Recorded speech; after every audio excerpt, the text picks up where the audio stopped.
to everyone, everything, I wish to spend more time with Mom. Happy birthday, Santino! Nag-iisang anak ni na Claudine Barreto at Raymart Santiago na si Santino nag-celebrate ng kanyang ika-17th birthday. Look at me sometimes like all you want to do is run.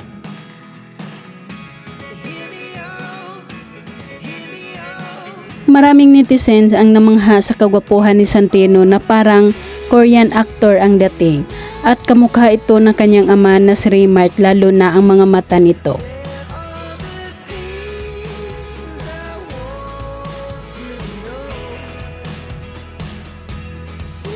Ayon kay Claudine, ito ang kauna-unahang pumayag ang anak na magkaroon ng birthday party na imbitado ang buong kaibigan, kaklase at mga kamag-anak.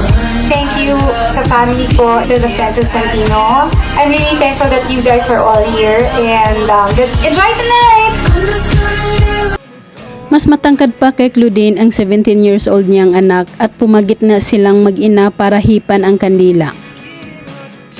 When you're ready, you may blow the candle on your cake. Alright, come on. But a big hand mga kaibigan, Santino at 17! Madamdaming wish naman ni Claudine para kay Santino na ngayon ay magbibinata na. I wish to spend more time with Mom and that you know that you can always talk to Mommy and I'm always gonna be here for you and I'm always Hindi sanay at medyo mahiyain pa si Santino, kaya ang salitang thank you na lang ang kanyang naibigkas nang binigyan siya ng microphone.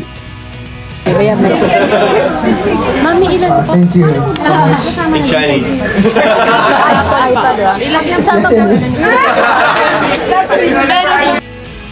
At nagkaroon sila ng family picture together kasama ang iba pang mga kapatid ni Santino na sina Sabina, Kia at Noah. 2, 1, oh! Oh, that's better. Good job, guys. Thank you very much. Number 3, please. Enjoy your